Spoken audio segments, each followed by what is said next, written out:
Welcome here to the third installment of our class, Living in the Beloved Community. Welcome to Good Tuesday, Pau Hana here.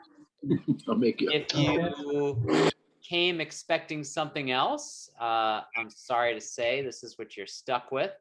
I've muted a few folks because it was a little loud. I hope that's all right, but you're able to unmute yourself when you're ready to converse. I'm going to go ahead and spotlight myself here. So we're here. For those of you who haven't been with us before, the last month or so, we've been on this journey of trying to understand a little bit about the beloved community. This is something that's in the 8th principle. It's something I talk about. It's something that kind of gets thrown around social justice circles and religious circles and other circles, as we're going to learn today. You know, some of the resonance of the beloved community, it's actually, I think Habitat for Humanity has a whole section about building the beloved community. It's really something when you start to notice people using that turn of phrase, you start to see it a lot of places in religion. And so we're going to look a little more about that today and see what living the beloved community really can mean for us. And we're going to have a little bit more I have to respond to this. That's Eastern.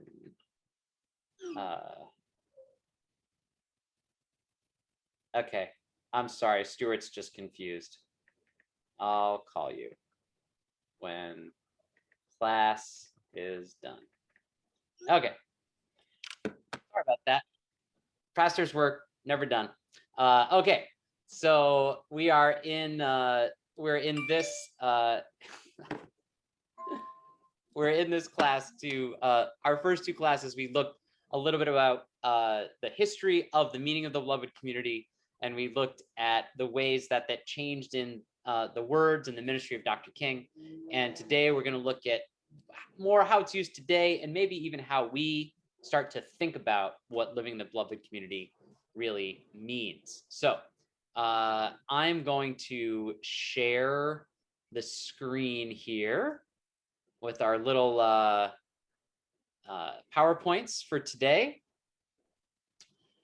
So today is called The Beloved Community into a New Age, or Into the Beloved Community.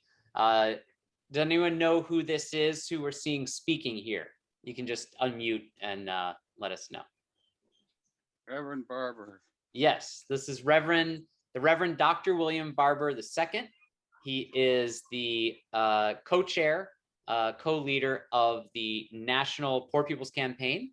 He's the author of the book, The Third Reconstruction, which is published by Beacon Press. And I commend to folks if they're looking for something to read. It's a short read, and it's excellent, and it really does a lot of work tracing the first two reconstructions in the United States, and talking about, it was sort of prescient. It was written 7 years ago, before the election of Trump and before a pandemic, yet somehow still has resonance, maybe even more so after those experiences. But we're going to hear from Dr. Barber a little bit later in the talk. So these are 3 questions we're going to be asking today. You don't have to answer them right now, but it's fine if you kind of have a sense. We're going to talk about them at the end. Who is in the beloved community? Why do we build the beloved community? And how do we build the beloved community? These are the questions maybe we won't answer today, but we'll have a better sense of what they mean and maybe have some answers. So this is sort of what we remember so far. It's just a little review for folks. It's been 2 weeks and really sort of 4 weeks from the first one, from the first class. So first thing we're going to talk about is theology, the 4 different kinds or departments of theology. If you recall, it's often wise to think of theology as a university with 4 departments. And the first department is exegetical theology, which studies texts, both ancient and otherwise seeks to understand reality and meaning through these texts. More and more, the reason why we're covering these, just so we're not hiding anything, is that we'll see toward the end of today's lesson that the beloved community actually touches on all four of these ways of thinking about theology. So it's a good example of how does theology work? What are these aspects we need? So historical theology is the other. It uses the actual text or information, like archaeology, outside the text to deepen and augment the understanding of reality and meaning. So it's like we've learned some people lived in a certain area, so maybe when they were saying these words at this time in history, it meant this, not what we think it means today. It's trying to ground the text in something more to give that extra meaning, or maybe studying the Epic of Gilgamesh helps us understand the flood story of Noah. This idea that there are other texts and other things that we're looking at. Systematic theology interprets the meanings of text as well as culture, history, and other things to find ways of living and believing today in the present moment according to the teachings of sacred texts. So how do we live out what is in these texts? That's a big part of the beloved community, is the way Dr. King understood it. And then practical theology. So exegesis, history, systematics, and practical theology looks at the how of bringing about what one thinks should be reality. So how do we build this thing, this beloved community that we've kind of interpreted from our text, that history has shown us is important, that systematic theology shows us has meaning to us today, even though it was in these ancient texts. But how do we bring about practically? And remember, we're going back to Josiah Royce, who coined the term, every proposed reform, every moral deed is to be tested by whether and to what extent it contributes to the realization of the beloved community. When one cannot find the beloved community, she needs to take steps to create it. And if there is not evidence of the existence of such a community, then the rule to live by is to act so as to hasten its coming. I'm going to just pause here for a second. This is just a little bit, again, about Royce, remembering he also moved from philosophy and really psychology, the way these worked, and philosophy. He moved in sort of these philosophy and psychology in order to bring about this idea of a beloved community. His work was interrupted, in a sense, by World War I, and he had to kind of move and start looking at other things. And then who took on the work, or what he founded, was the Fellowship of Reconciliation. We talked some about reconciliation last week or 2 weeks ago, and we understand a little bit more about that now. But let's continue on our little review here. So then after the Fellowship of Reconciliation was founded and we understood that this idea of nonviolence, remember, nonviolence is at the core of what the Fellowship of Reconciliation does. And as a reminder, the Fellowship of Reconciliation created what wonderful, amazing legal entity that we have today. Does anyone remember what the Fellowship of Reconciliation founded? The ACLU. The ACLU, that is correct. If they did nothing else with their time, they did that. So good for them. And Dr. King was a member of the Fellowship of Reconciliation and said the end is reconciliation. The end is redemption. The end is the creation of the beloved community. So now we see how reconciliation and redemption are bound up together in some ways to build the beloved community. So it's clear it's about these things. We have the Fellowship of Reconciliation. We talked about reconciliation 2 weeks ago. And now we're going to hear a little bit from Dr. King about the beloved community himself.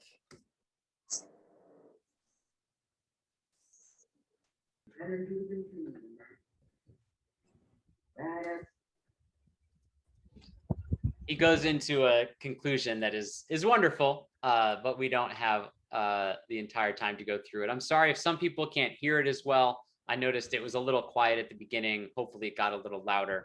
But one of the things that's important to pull out of this starts to answer part of our questions about who is in the beloved community. So from this talk, one of the things you hear him say is that the goal is not to hate or find adversaries with these three people, these three men who are the adversaries or who are proponents of segregation. That's who he's talking about. These three people who keep saying we want segregation. What is it that he says we need to do to these people? What do they need to become? We can just kind of talk freely here. I can. Does anyone get a feeling of what it is that Dr. King is saying we need to do with these people? They need love. That's right, Ramota. Thank you very much. Yeah, that is one of the most important aspects. That's one of the most important aspects of what needs to happen, what we need to offer people. And it's one of those things that starts to come at the heart of the challenge, I think, of Unitarian Universalist understanding of the beloved community. My experience of Unitarian Universalism has a lot of policy, a lot of really good arguments, a lot of engagement, but the engagement doesn't always look and feel like love.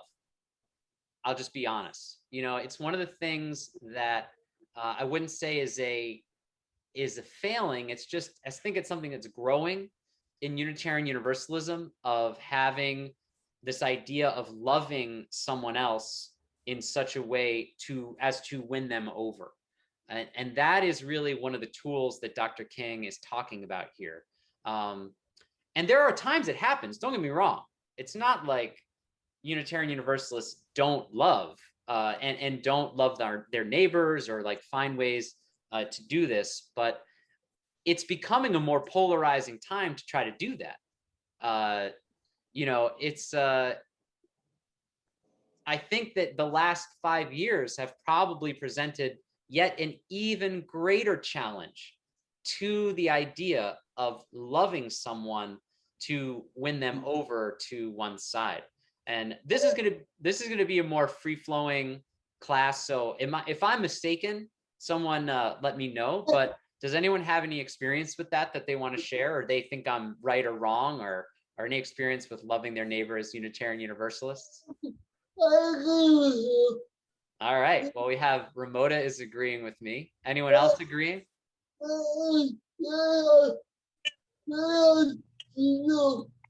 Yeah. Can you say that once more, Ramota? Yeah. It is harder to do, or it's, yes. Yeah. It is partly, comes back to folks who have had Jubilee. What is it that our trainers say over and over when we have a conflict or misunderstanding in Jubilee? We have to stay in what? Relationship. I'm reading your lips, Catherine. Thank you. That's correct. We stay in relationship. We don't leave the relationship. And that is part of what building the beloved community, the way Dr. King sees it, and even the way we are trained. Like, I think that the next time we have Jubilee, understanding a little bit more of the beloved community, we're going to see more of these themes in the trainings, because it's throughout the training that we get in Jubilee and other anti-racist training. And so there are other. What's that, Ramota? That is very hard for me because I am disabled. That is very hard for me because I am disabled. Are you asking about Jubilee and how to take part in it? That is very hard for me to do. Oh, That is very hard for me to do that. I work on it every day. So it's really hard to love others, but you work on it every day. Yeah. Yeah. Well, we all could. I should try harder myself, my friend. Thank you for that. To bounce off of what Ramota said, I think it's hard sometimes to love people when they're not giving equal love back to all. Yes. Yes. That's what I mean. It is what we need. Thank you very much. I think it is at the heart of part of the challenges. I mean, part of what this comes from is we look at people who are saints. You know, we look at people like Dr. King, and we look at, depending on, you know, our faith traditions, we look at the great prophets of the world's religions, and it is what they do. They love people in spite of themselves. They love people for themselves, and it's at the heart of what the teachings really are for many of the world's great religions. And part of love is in these themes we're about to come back to. I'm just gonna come back to the presentation here for a second. And So we Reverend TJ, this is David. Hi, David. I just wanted to say that I have friends who are evangelicals and are QAnons. And the only thing that I know will ever work is just to remain their friends. Yeah. And prove is to draw them out of their psychosis by demonstrating that you're actually a good person, and that it's just by acting as kind as you can. It's counterfactual to their narrative. Yeah.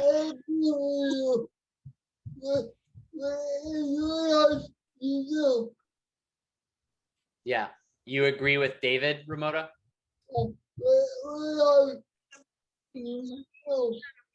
Yeah. Yeah, it's really hard to do, but it's really hard to do because you have to eat it. So we're gonna come to this later, but why don't we just jump ahead to it now?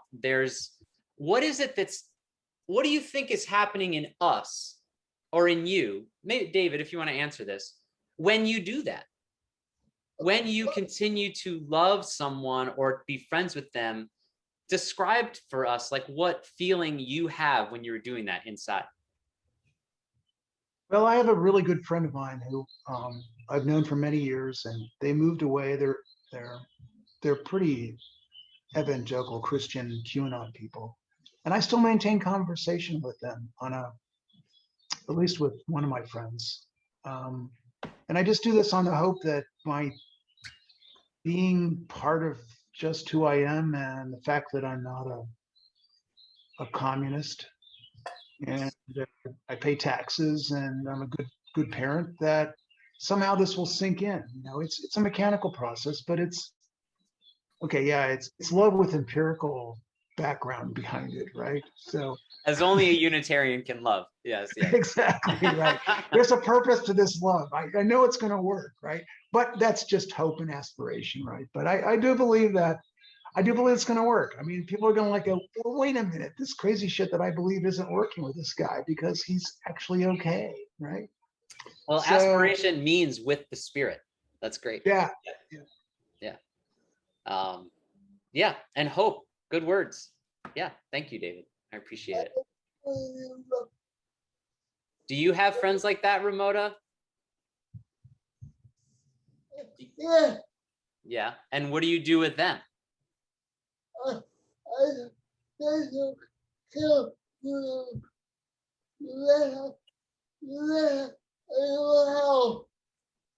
Yeah.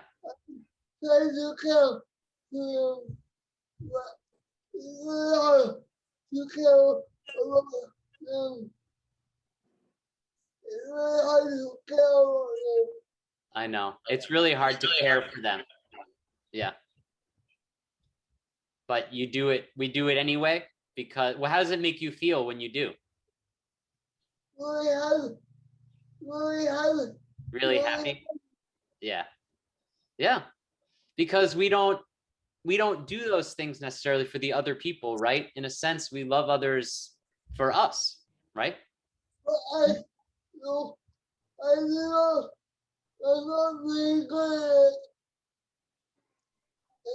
very good. You're not? I'm not really good. You're not really good at it? But you're getting better every day. That's good. Good. It's really scary when you're in a discussion with someone who is not coming from a place of love. It's really scary to stay in that place of love because it's so threatening. And I think that's what causes people to draw back is, fear for their own emotional and spiritual safety. And that's one of the reasons that I think the work that's being done by the Eighth Principle Task Force and the microaggression workshops, I think it's so important because it gives me a place to go in my head and in my heart when I'm having that feeling, when I'm in that discussion. It gives me a vocabulary that I haven't had before, that I can come from a place of love and still, stay in the conversation. Thank you, Kathy. Thank you for that. My ego get in the way But ego gets in the way for me. for you? Ramona, you should be teaching this class. Yeah, that's powerful. That's very honest of you. Thank you, Ramona. And thank you, Kathy. Yeah, I'm good at being right. I love being right. Do you like being right, Ramona? Yeah. It feels good. And so my ego gets in the way when I'm dealing with folks who something inside of me knows is wrong. But I've been wrong a lot and people love me anyway. So I try to practice what others have preached to me. Mhm. But isn't the challenge that they think they're right too? Of course. Now we're getting to something that Josiah Royce would have loved this conversation, because remember, his whole idea of idealism was based on error. That he, in a sense, was proving the beloved community, the existence of the beloved community, because we can all be wrong, yet somehow things are still happening. We're not all gone. The lights didn't go out. We're all still moving along.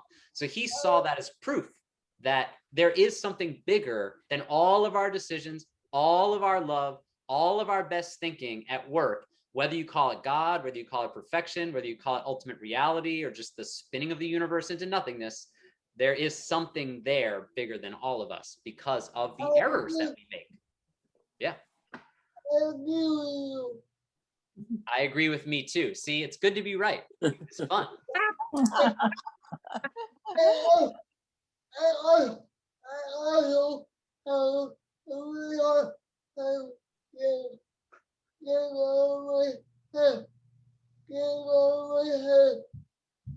You also have a very hard time getting along with her?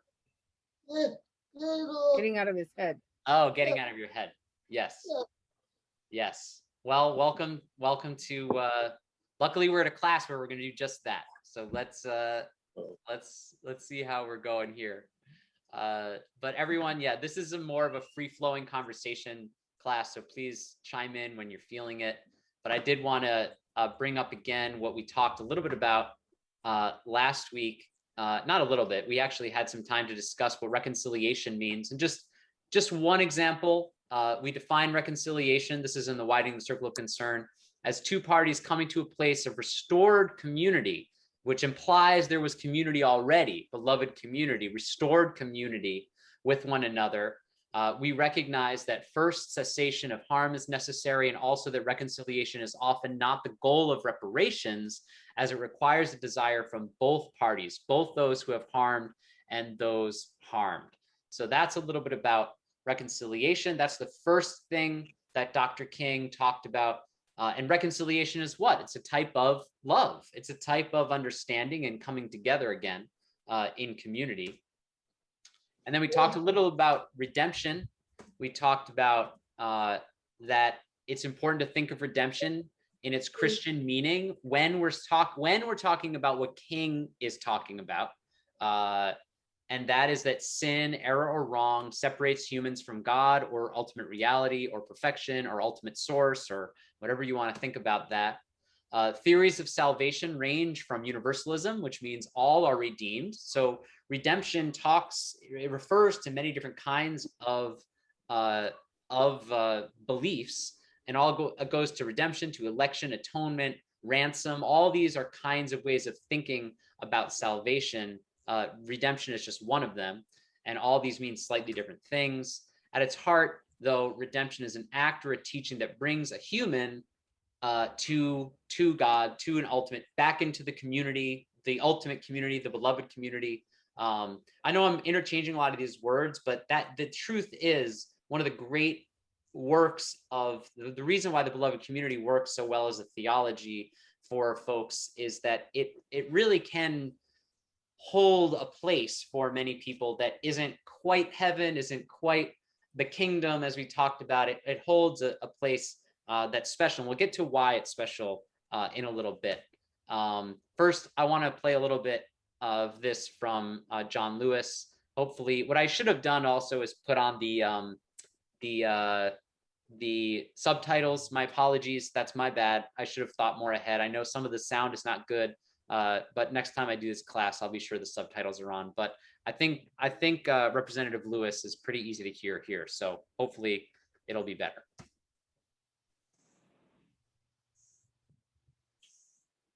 I was inspired to never become bitter or hostile. You're beaten, you're arrested, you're jailed, and I was inspired to be hopeful, to be optimistic, to never give up, to take the long, hard look and move toward the creation of a beloved community. But we try to redeem the soul of our country and the soul of the world. Try to move toward the building of the beloved community, where we respect the dignity and the worth of every human being. Respecting the worth and dignity of every human being is starting to sound like something I've heard before in Unitarian Universalist churches. I know. That might be the best 45 seconds on what the beloved community is. That you trust me, I looked for it for this class to try to find what's really at the heart. And I think it's important for us to know the source that's coming from. John Lewis, I know is a hero of many people on this. I know we all like to make good trouble. I hope that's a saying that lasts for centuries. He grew up wanting to be a preacher. He preached to his chickens in the farmyard where he grew up. He eventually became a freedom rider, was beaten on Bloody Sunday very seriously, and went through his life there, became a Baptist preacher, but then also got into politics and served in Atlanta for, I want to say, was it 16 something terms? I forget, but he set some kind of record for the most terms and percentage of votes that he got. I mean, toward the end, he was getting something like 80% of the popular vote in his district.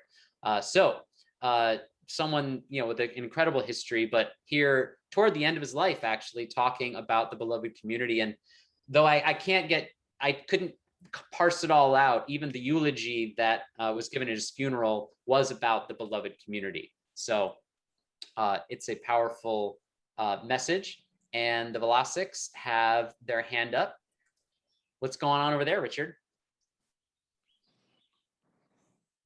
Unmute myself. Yeah, I've been thinking about this, and it doesn't seem to me that we can say we are the beloved community. Please come join us. We're gonna get to that. Yeah. Come into our beloved community, but the beloved community is something that's always in a process of being created. Process theology. Yeah. Through the joining, huh? That's why it's part of process theology. Yeah. Is it now? Okay, go ahead. Yeah, but an insight. You're also tipping the hand a little bit toward why we say a beloved community and the beloved community. I'm always really cautious to use the definite article not the indefinite article, to say the beloved community, because what that is implying is just like, and I'm not going to hold people to task. People do what they do. I think John Lewis said, build a beloved community or something like that. But the beloved community implies that there's just one, and you're in it, and or you're not, or maybe, I don't know. Those are part of those three questions. Who's in the beloved community? Why do we build the beloved community? And how do we build the beloved community? Are those questions, just as a reminder that we're gonna look at again. But why don't we've looked at a little bit at reconciliation. We talked about that last week. What I'd really like us to do once more, though, is to take a little bit of the trickier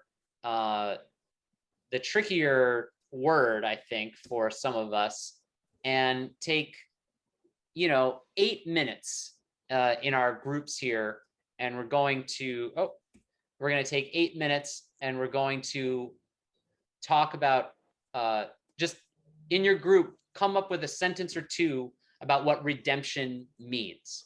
So I'm just going to have 4 breakout rooms, and so you're going to have about 5 people in each. So yeah, why don't we take 8 minutes, and if someone could report out with a sentence or two about what redemption is, and we'll take it from there. Well, welcome back, everyone. Thank you for taking that time. So who would like to, I can actually model and start a report back. It ended up the way it worked out, Joel and Ramona and I were in our own room, and what we came up with, it was quite a room. we came to play. The redemption. Here's what we came up with. Using anger for good involves a kind of forgiveness. We want to get better and better at that every day. So that's good. Very good. Nice. Yeah, excellent. Yeah. So who'd like to report out for one of their groups? Group 1. Tough act to follow. Well, Yeah, what they said goes for us too. Okay. We talked about S&H green stamps and how you redeemed those. Right. We talked about that. Yeah. Got to start somewhere. That's right. That's exactly what we did. We started there. So Leanne, you say it. You said it really well. Yes. We came up with a single sentence. Redemption is coming to grace after righting a wrong. Oh, I love that. Oh, that's nice. Nicely done. Great. Does another group have a sentence or two? I can read out for my group if they are willing. That's okay? Great. Okay. So we made, I've spotlighted. Hi. Do you want me to change that back? Oh, no, it's okay. Okay. Hi. Hi. So this is just a few quick things that we all kind of were like spitballing. So it's definitely an acknowledgement of any wrongdoing that's done, and atonement for the harm done. And it's very much that both parties need to agree on what needs to be done to achieve redemption. So many of the women in my group were talking about how if something is done wrong to us, it can't just be the person who did the harm. They can't do X, Y, and Z and decide that they have redeemed themselves. It needs to be a two-way street, and there needs to be agreement and reconciliation between acknowledgement from both parties as what can be done. Yeah. Ooh, that's I like good. that. What you're getting at there, Katie, and your group is this interconnectedness between redemption and reconciliation. It's Right. in the beloved community. You see it over and over. John Lewis, Dr. King, all the other ways. They're always using those words together. It's hard to miss that they are part of the whole. So that's great. Thank you. Anyone else? Other groups? 2 more.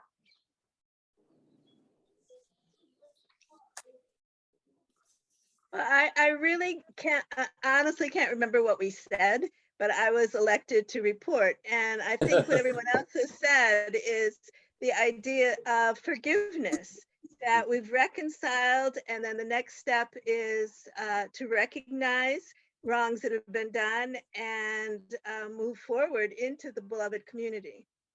Great. Yeah, that recognition, that's a key thing. You know, naming it really makes a difference for people. Thank you. There should be one. Yeah, we wanted to put the emphasis. Carol should be credited for having it be an inner evaluation that involves finding ways that you yourself have fallen short and forgiving yourself for what you may have done. And we didn't get a whole lot farther, I guess. That's great. Please speak up to somebody else if you want to. Reverend TJ, I have a question. Sure. And it came up in our group. We did a little bit of talk story right at the end. But my question is this: can there be redemption without the restoration of the relationship? So the answer is yes. But there's some factors in there. So yes, there can be redemption without the restoration of the relationship, because there are times where redemption, in a sense, is in the eye of the beholder. That redemption is something that if one can seek meaning or make meaning from the acts they're taking to be redeemed, they can. So there's one way of thinking about that. There's one theology that says that. There's others, like Unitarian Universalism, that would say, the classical Universalism, that we're all redeemed. We were all redeemed as good people at our core, which is where the inherent worth and dignity of all comes from.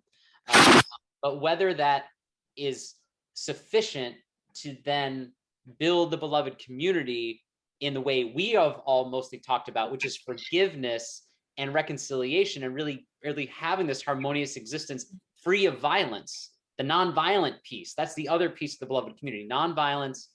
That is a tougher question. So the only answer to that is yes, it's possible, but the proof is in the pudding. That's where we get into process theology. How are we doing this? How are we showing that we have done this? And so that's why a lot of these answers we've heard have sort of a, what's the proof? Show it to me. How did it happen? Whereas a lot of other theologies just say, hey, I'm redeemed, I'm good. Scripture says I'm good, you know? And I think that one of the reasons I like Unitarian Universalism is that redemption and reconciliation usually have an end, a way that we see that it has happened.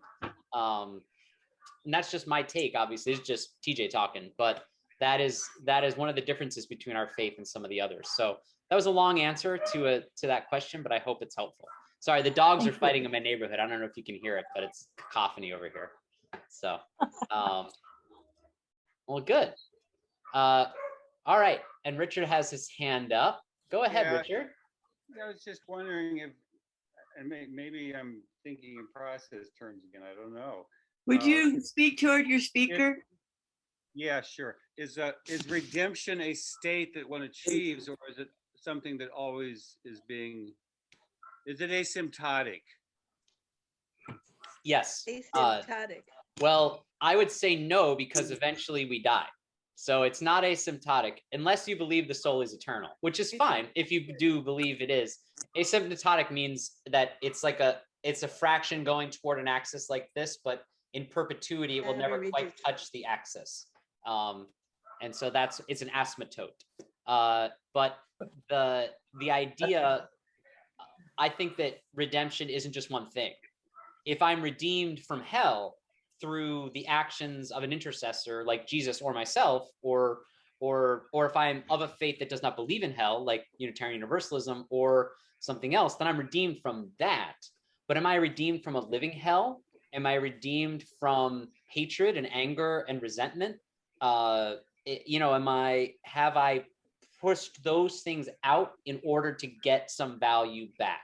Like, have I made use of those things? Because redemption is an hour by hour, can be an hour by hour, minute by minute thing. So it depends on how I want to be redeemed and how far I want to kind of look at that.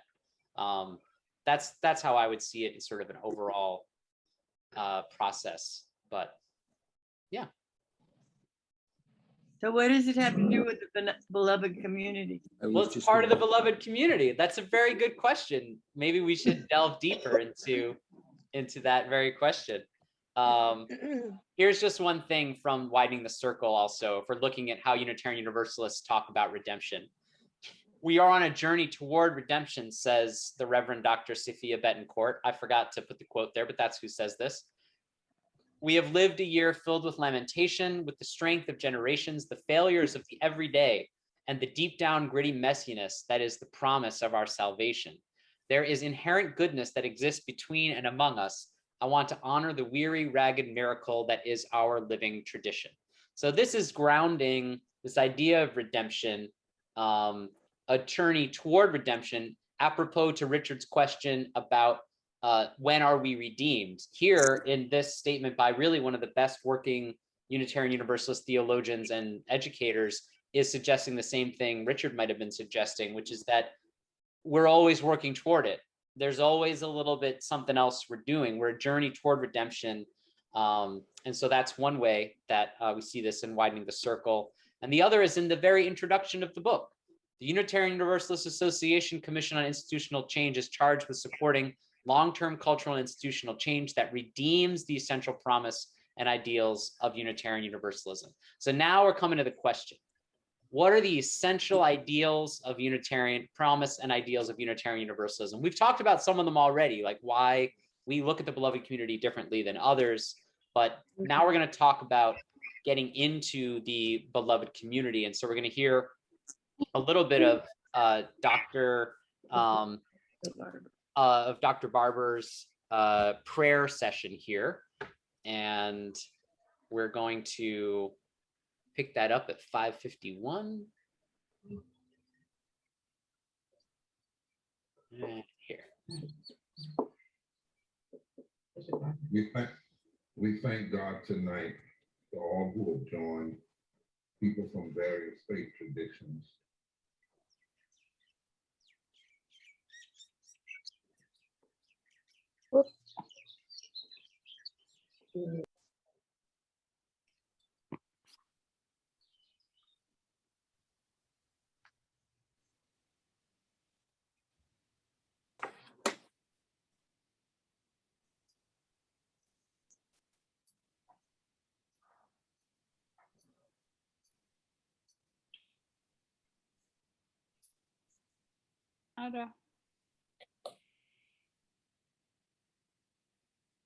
Happening. I'm not getting any sound. I don't know. No audio.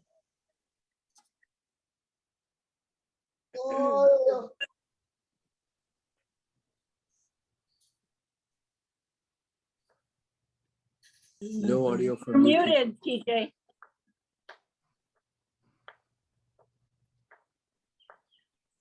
I can't hear you. You're muted. Thank you.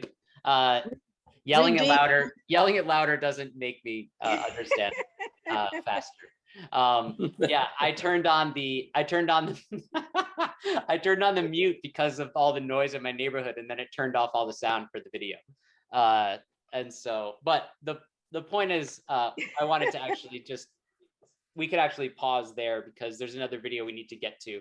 But the part of the discussion that Dr. Barber is having there is that comes from the Poor People's Campaign, and it is a discussion of prayer and how the intercession of prayer is something that is part for them, for many in the religious community, is also part of building this beloved community. The event that this is taking place in is actually called prayer. Here, I'll share this with you. here. Yes. A prayer for the beloved community in the midst of COVID and chaos. And so what this event is, it was a 45-minute, all faith tradition, Muslim, mostly Abrahamic faiths, but many other faiths as well, coming together. And that's another piece of how the beloved community was envisioned, is a multi-religious dialogue and an a-religious dialogue. There are plenty of people in the Poor People's Campaign who are absolutely atheist, communist organizers, that the umbrella of the Poor People's Campaign and of the beloved community is wide. So that's another aspect of it about what living the beloved community really means. I find personally the events of the Poor People's Campaign are extremely Christocentric. That's just the nature of what they're doing. Good evening. And I'm gonna just, Welcome to the. sorry, that started again on me. I'm having trouble managing my technical aspects today. But there's a lot of things flying around. So that's another piece of it. But I want to show one more video that has a good explanation, I think, of the beloved community. And I'm going to, this time, remember to share. Let's see here. I'm going to share the screen, share sound and video, and thank you. It's a pleasure to be here.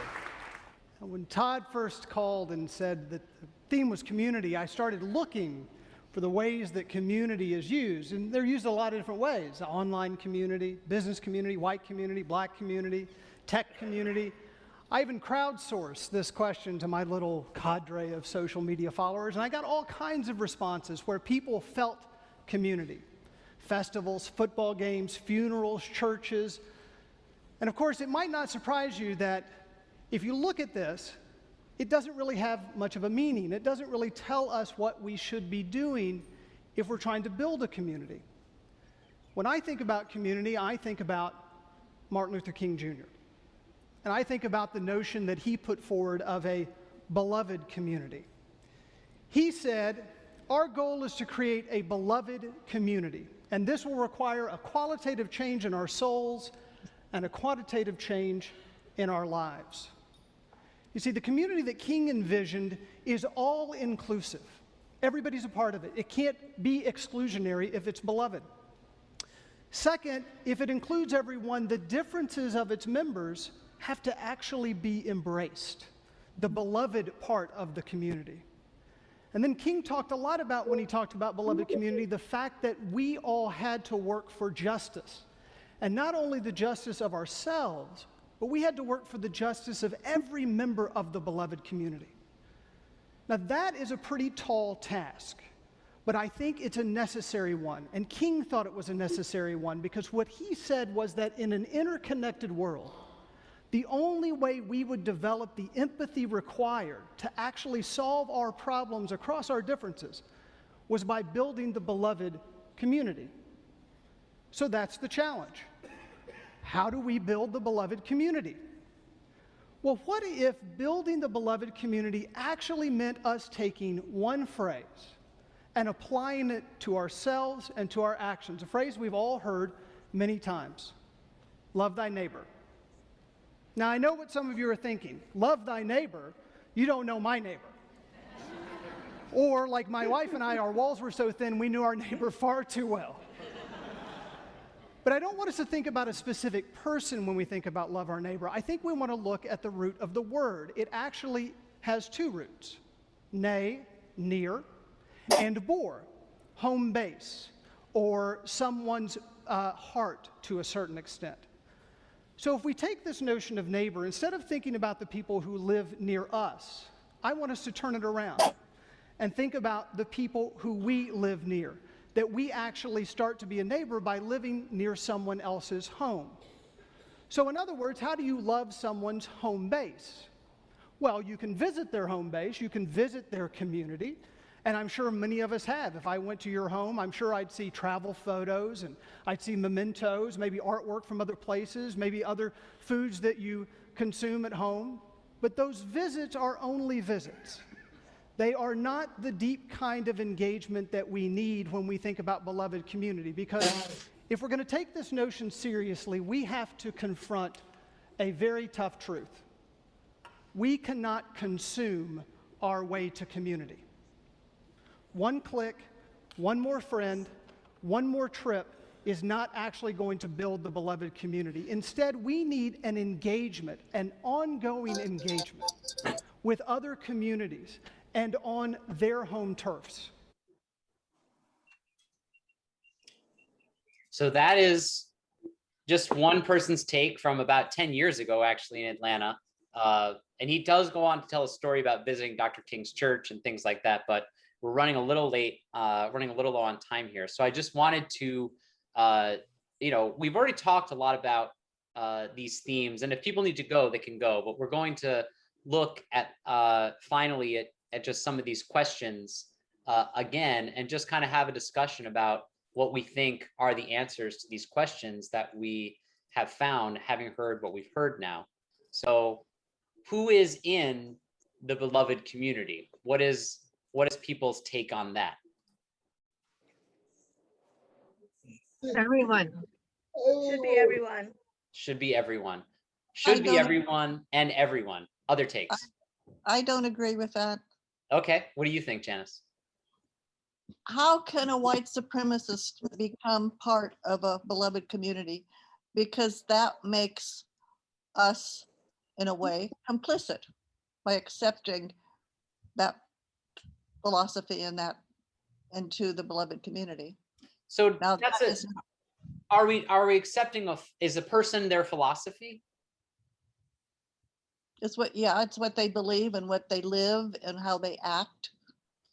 Right. So the question I had is really, is a person, is their inherent worth or dignity, is their entire worth and dignity bound up in what they believe?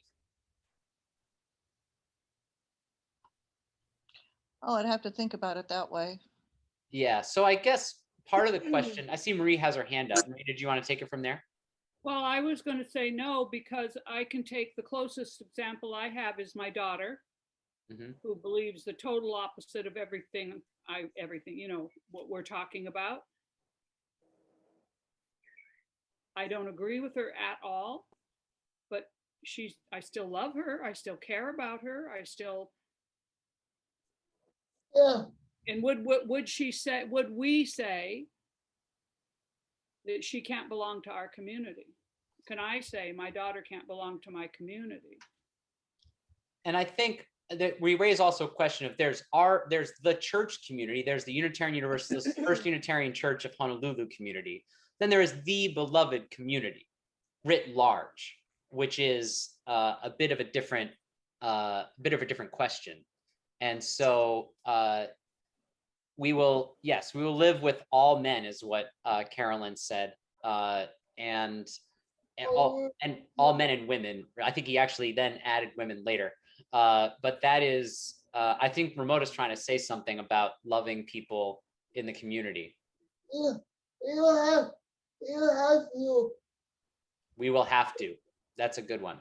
Yep, that's true. We all agree with. We all have things that we don't agree with. Yeah. Right. That's right. Well, that's one question. Then the next is, as we are, coming to this, is really, how do we build the beloved community? I mean, we heard one answer just now about going into someone else's home. I mean, this is a tricky one for a church. This has always been the tricky part for churches that want to do work, because we're in our little church. And then what we heard is this example of going to somebody else's home. And what he'll tell after that is a story of going to somebody else's church, becoming a member of that church, to know that church better. How do, the question is, does our church build the beloved community, or how do we individually build the beloved community? Any thoughts on that?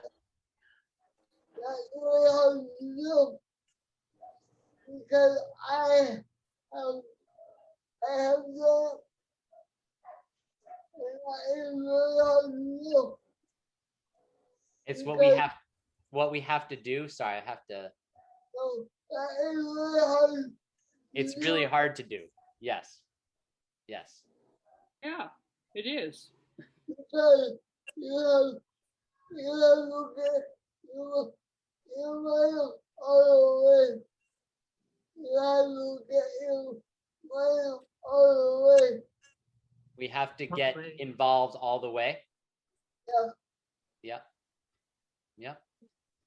Thank you, Ramona. I just like to ask that just this hour, TJ, has made me think deeper into what I need to do to write relationships with people who I feel like have harmed me, that I need to take it another step and make sure that we're both talking about the same thing. And if I have reservations, to bring them up. So it's I think you've already said this, but a two-way street. Yeah. Yeah.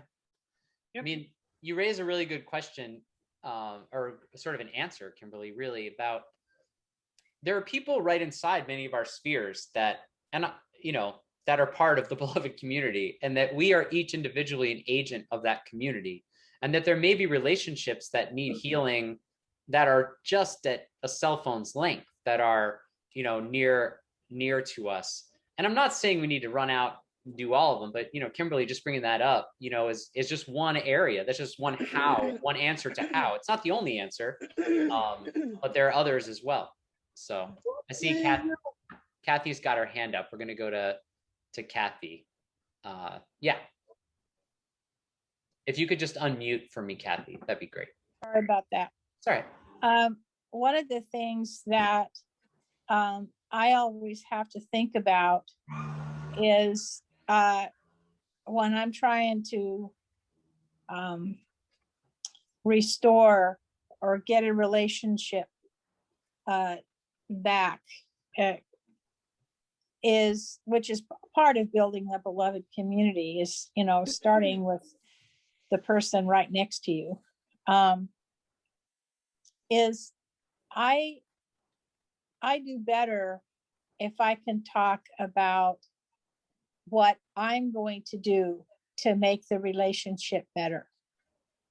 And if I leave what they're going to do to make the relationship better up to them, and I just talk about, I know that this isn't going right between us, and I want you to know that I'm going to da da da da da. And it helps to start from there, to talk about what you can give.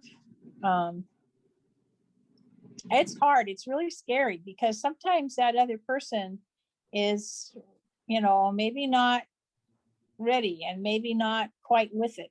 Yep. But I think we still have to start, Yeah. Thanks for that, Kathy. I thought Catherine, you had your hand up too, and they'll go to David Friedman. Yeah, and I mean, it reminds me of, some people are talking about how this has to be a two-way street, and we can't guarantee that. We just can't guarantee that. So if there is some kind of hard feeling we have, and like Kathy says, you have to make yourself really vulnerable.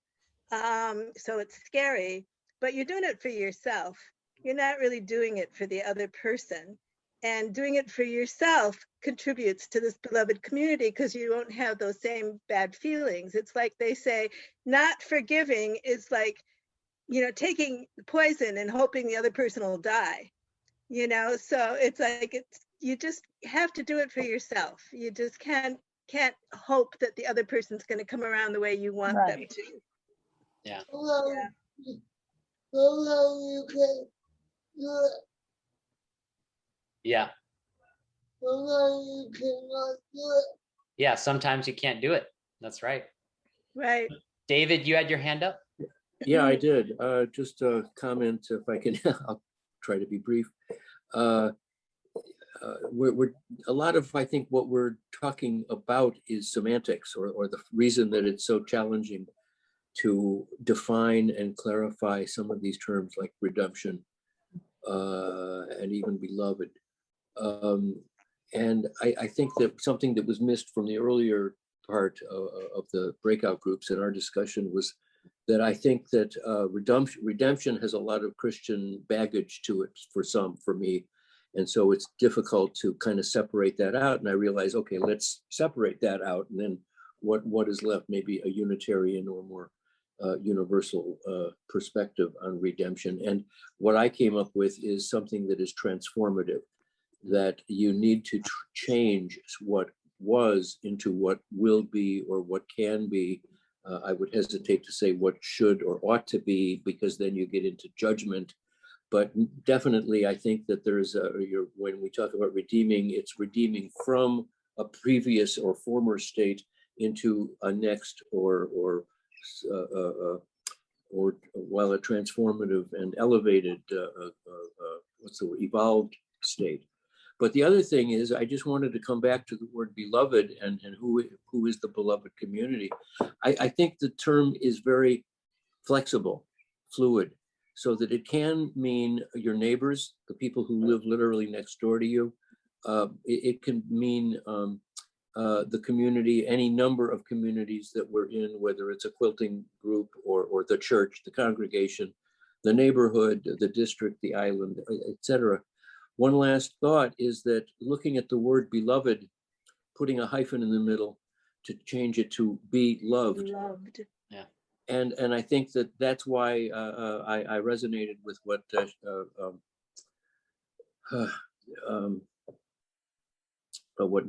David Janice said. Excuse me, sorry, Janice.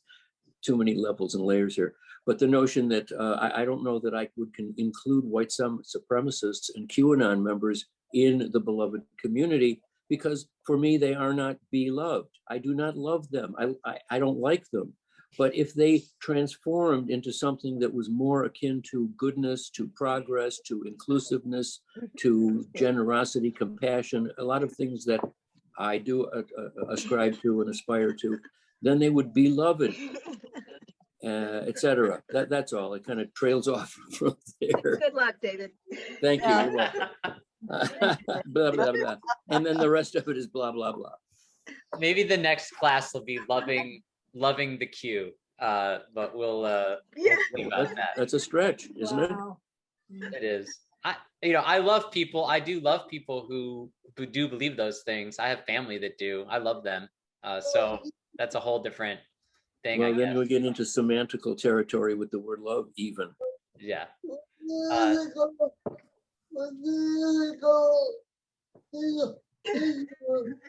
Yeah. Have to go. I'm sorry. Yeah, I know we're a little over time here. For folks that need to go, no sweat. But I'm gonna hang around for folks that have a few more comments. What's that, Ramona? And then Carolyn?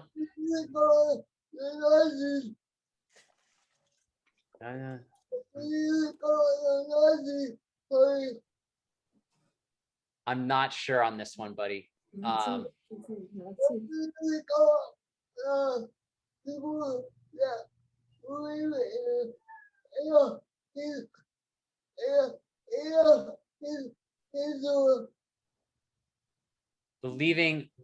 Loving people that believe in something different than us, something I didn't catch it all.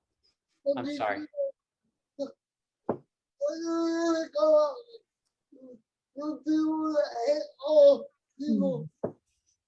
I'm sorry, buddy. I can't.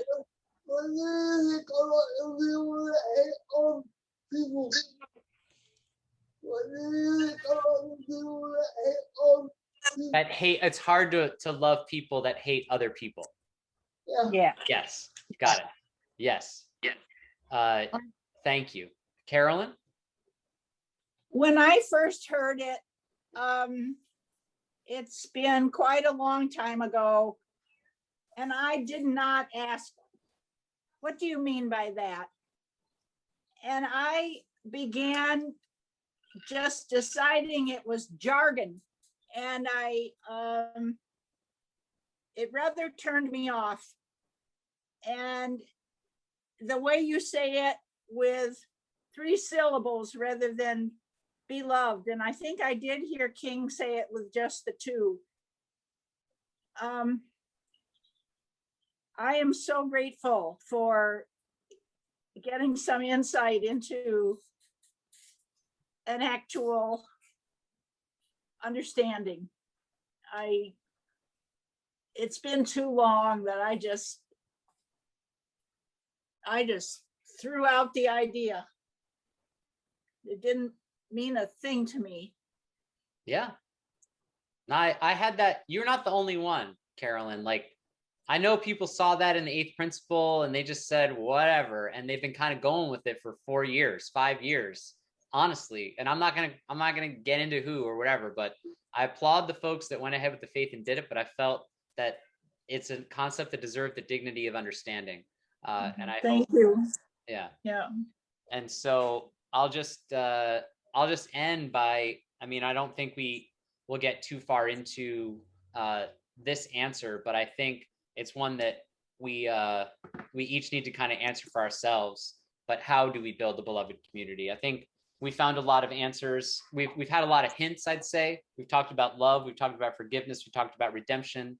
We've talked about reconciliation. We've talked about nonviolence. These are all things that thematically are intertwined with how we do it.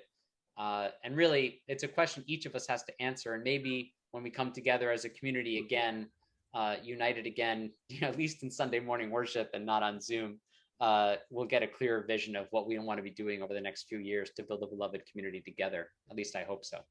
So, Amen. Yeah.